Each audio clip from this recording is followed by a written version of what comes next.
우리 추석을 지금 맞이했습니다. 추석은 감사의 절기죠. 한 해 동안 하나님이 주신 은혜와 또 하나님의 축복 속에 열매를 거두고 이제 거둔 수확으로 온 가족들이 함께 핵곡식을 가지고 음식을 만들어 먹고 또 추수한 과일을 나누어 먹으면서 한 해를 감사하는 절기입니다. 하나님을 알지 못했던 때에 사람들은 그 감사의 마음을 표현하기 위해서 우상을 만들어 놓고 우상에게 절하고 제사를 드렸습니다. 왜 그랬을까요? 수고는 사람이 했습니다. 애쓰고 힘쓴 것은 사람인데 왜 보이지 않고 없는 신을 만들어 놓고 섬기고 제사했냐? 알고 있었기 때문이죠. 무엇을 알고 있었느냐? 아무리 사람이 애쓰고 수고해도, 사람이 노력해서 열매를 거두려고 해도 사람의 힘으로는 되지 않는 부분, 사람의 뜻대로 되지 않을 때가 너무 많기 때문에 분명히 보이지 않는, 우리가 사람이 아닌 그 어떤 존재가 있다는 것을 알고 있었기 때문에 누군지 모르니 사람이 신을 만들어 놓고 우상을 만들어 놓고 제사하고 섬겼던 것이죠. 이제 우리는 바로 이 세상의 주인 되시며 우리의 생사화복을 주관하시는 분이 하나님이시라는 사실을 알고 믿게 됐기 때문에 우리는 이제 하나님 앞에 예배하고 하나님 앞에 영광을 돌려야 할 줄로 믿습니다. 이것이 우리에게 얼마나 큰 복인지를 우리는 잊어서는 안 될 것입니다. 지난주에 사도행전 강연을 통해서 우리는 베드로 사도의 이야기를 함께 나눴습니다.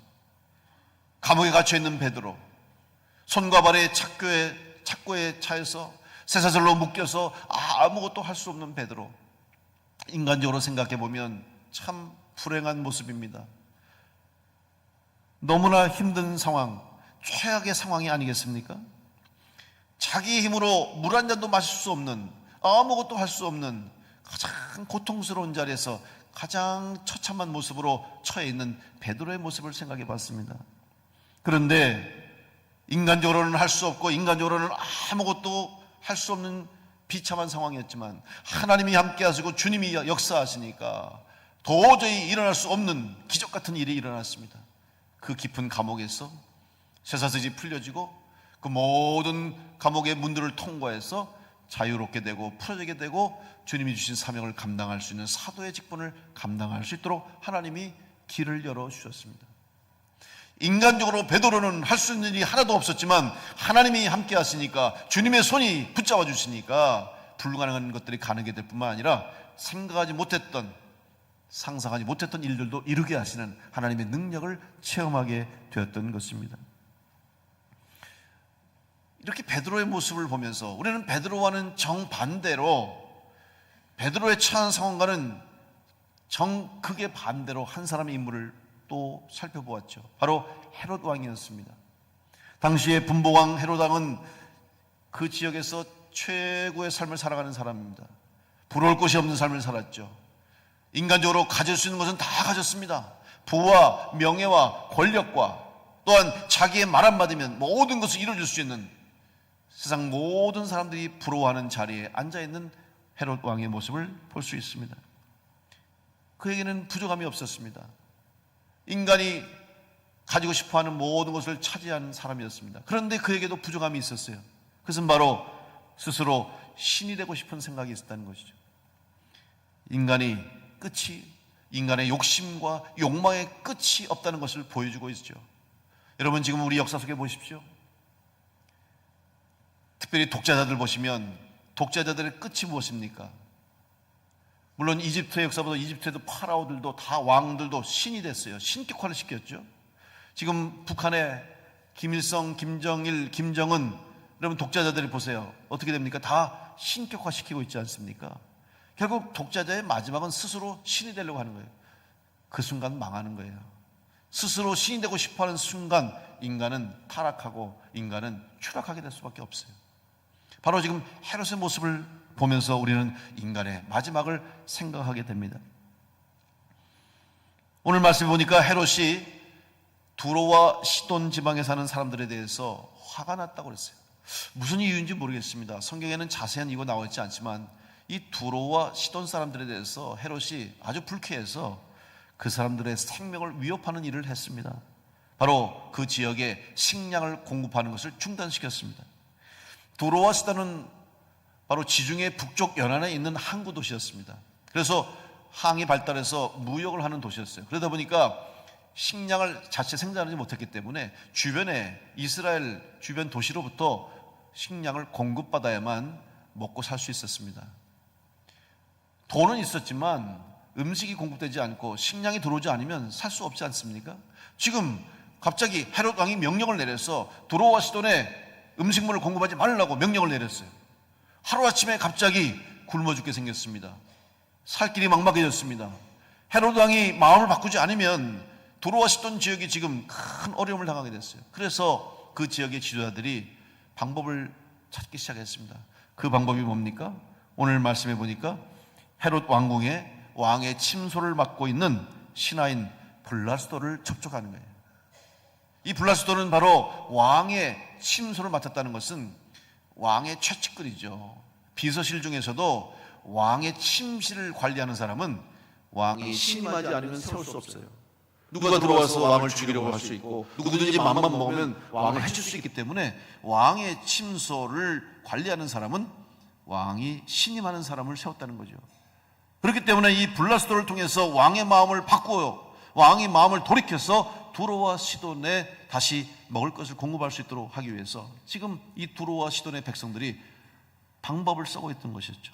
이럴 때에 헤롯이 어느 날 나를 택해서 백성들 앞에서 연설을 하게 됐습니다. 오늘 말씀 보니까 사도행전 12장 21절로 22절의 말씀에 헤롯이 나를 택하여 왕복을 입고 단상에 앉아 백성에게 연설하니 백성들이 크게 부르되 이것은 신의 소리요 사람의 소리가 아니라 하거늘. 지금 헤롯이 연설하는데 사람들이 반응하기 시작합니다. 환호합니다. 박수를 칩니다. 그러면서 헤롯 왕을 높이는데 심지어는 뭐라고 그럽니까? 당신은 신입니다. 당신이 하는 말은 사람이 아니라 신의 소리입니다. 이 말은 무슨 말입니까? 당신은 신이라고 고백하는 거예요. 이 말을 들은 헤롯이 어떻겠습니까?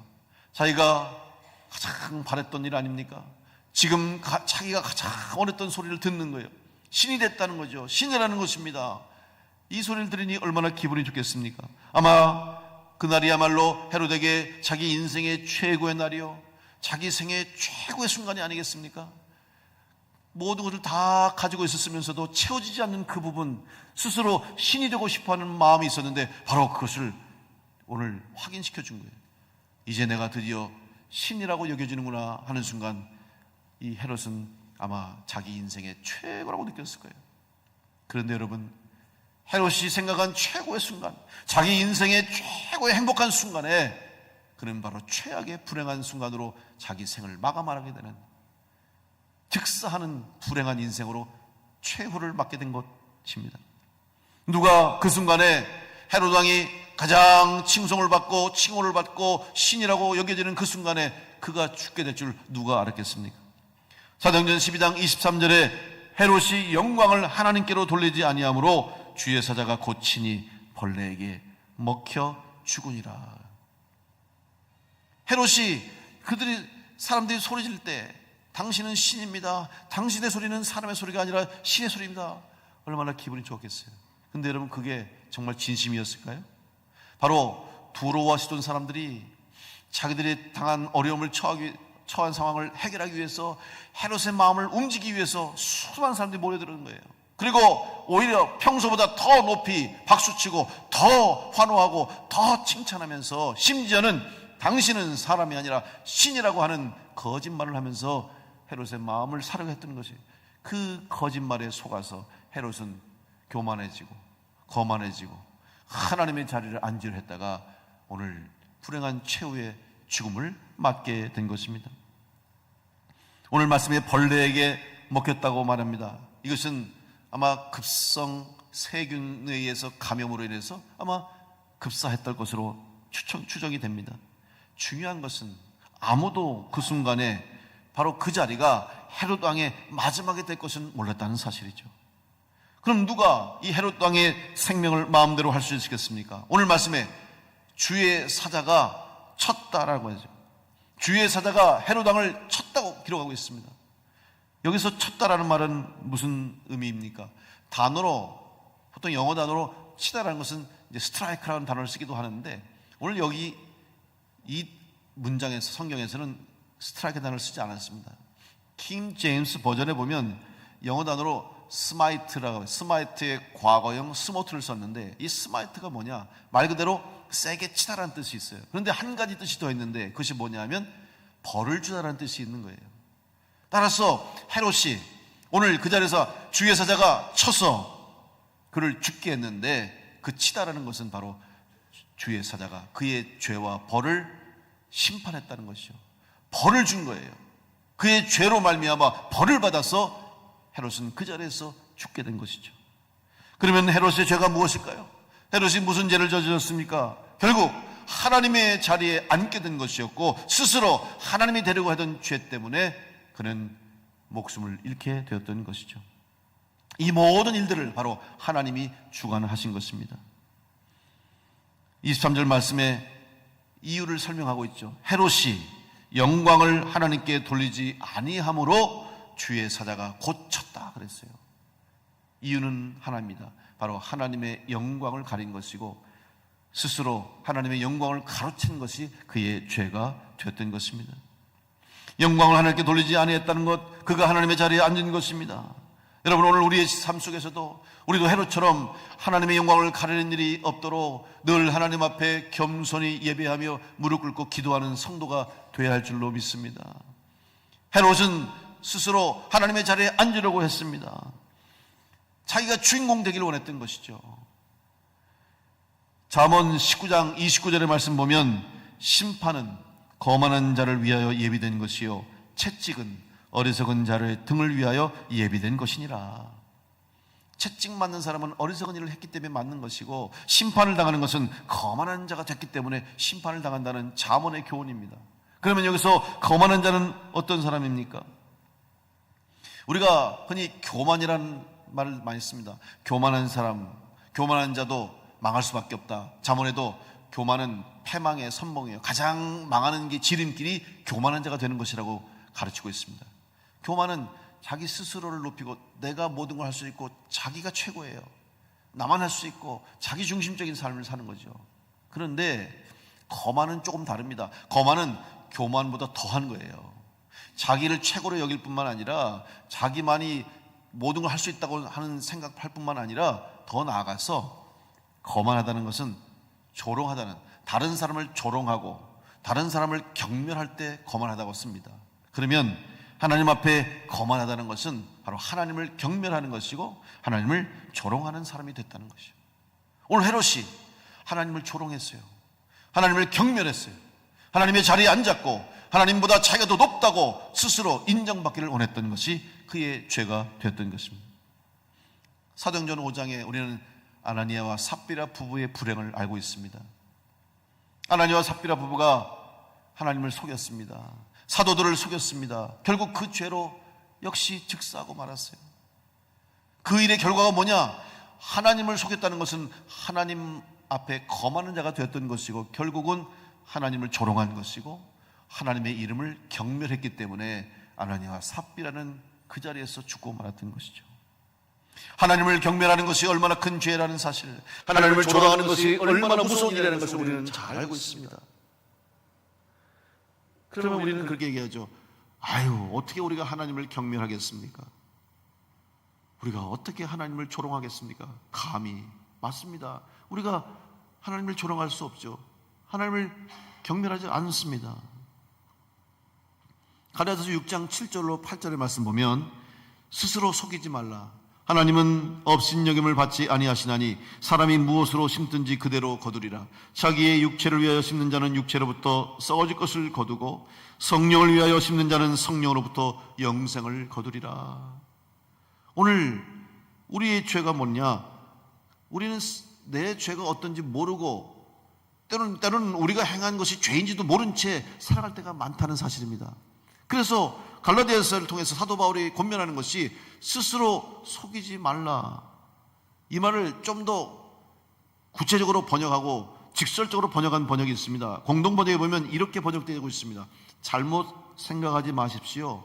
하나님은 조롱을 받으실 분이 아니십니다. 여러분, 이 말이에요. 우리가 하나님을 조롱하고 있는데 우리는 착각하는 거예요. 내가 하나님을 조롱하지 않았지. 내가 언제 하나님을 조롱하고 하나님의 이름을 멸시하고 하나님을 경멸한 적이 내가 언제 있느냐. 나는 그렇지 않다라고 생각하는데 이게 착각일 수도 있다는 거죠. 하나님 앞에서 대적하고 하나님의 이름을 욕하고 감히 하나님 앞에 대적자로 서 있는 것만이 경멸하는 것이요 조롱하는 것이 아니라는 거예요.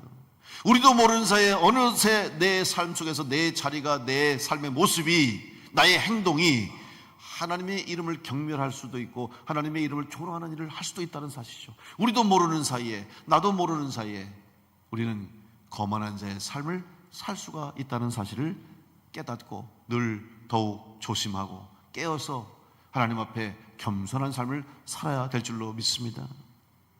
그러기 위해서는 마지막 심판의 때가 있음을 기억해야 되고, 특별히 우리의 삶 속에서 우리가 하는 일을 돌아볼 수 있는 은혜가 있어야 됩니다. 신앙생활 오래 하다 보면 우리가 나도 모르는 사이에 거만해질 수가 있다는 사실이죠. 교만해질 수도 있다는 사실입니다. 물론 헌신했기 때문에, 충성했기 때문에 인정할 수가 있죠. 인정받아야 되고 박수 받아야 되고 칭찬 받아야 됩니다. 그런데 그것이 신앙이 돼서는 안 돼요.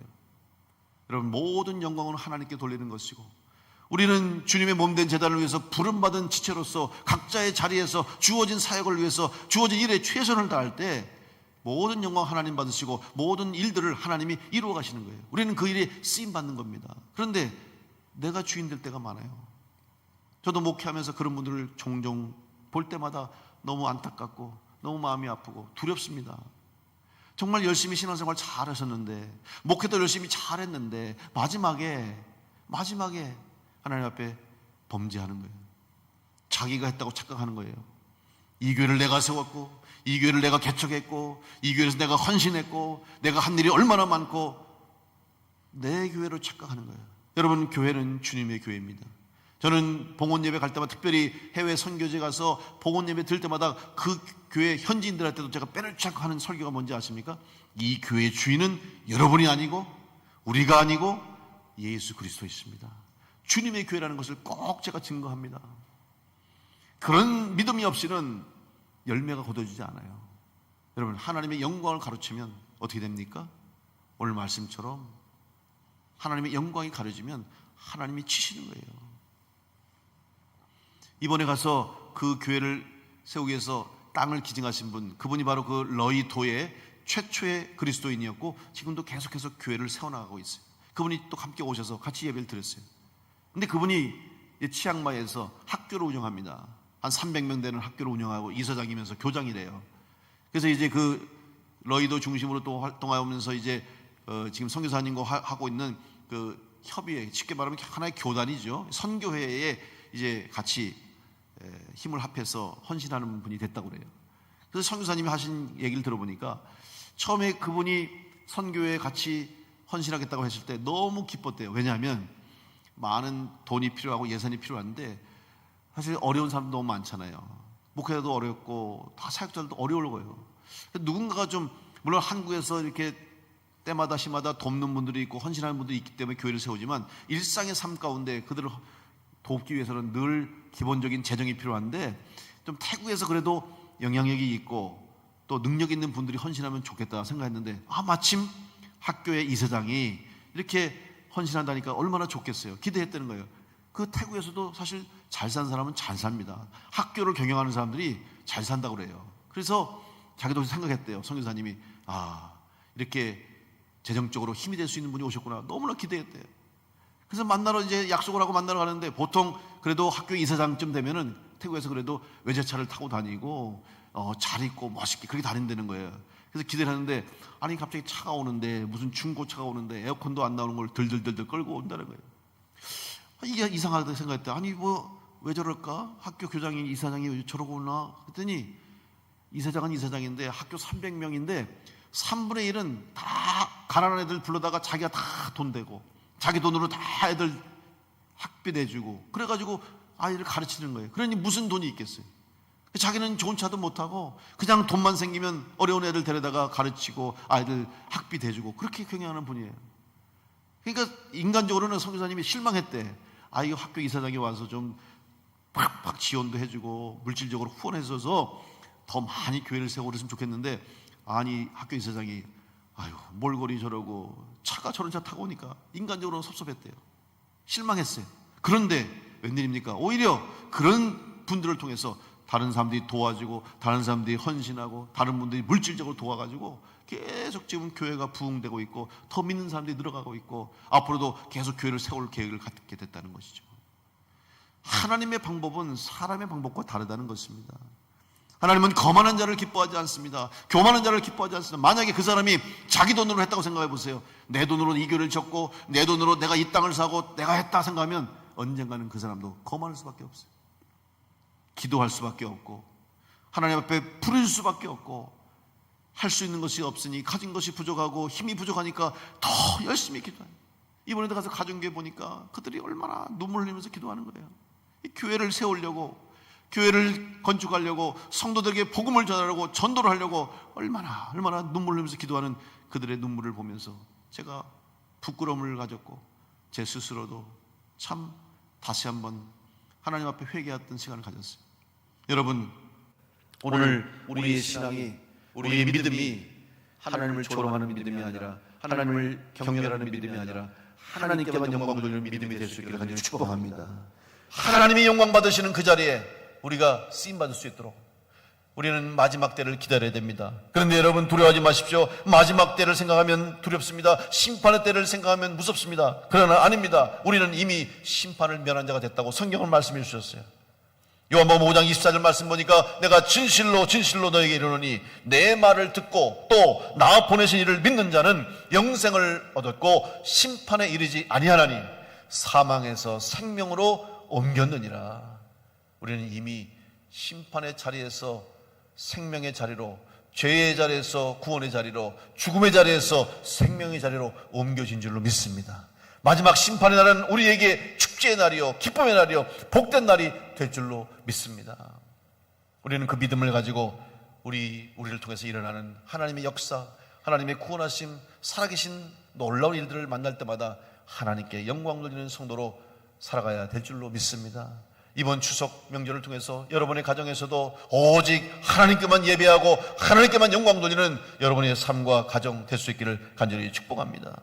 죽음의 자리에서 생명의 자리를 옮겨주시고, 죄와 멸망의 자리에서 영생의 자리를 옮겨주신 하나님의 은혜와 사랑을 기억하면서 감사하는 절기가 되시고, 특별히 추석 연휴에 가족들과 함께 모인 가운데서 하나님의 사랑을 전하면서 오직 하나님께만 영광 돌림으로 하나님이 기뻐하시는 여러분의 삶이 될 수 있기를 간절히 축원합니다.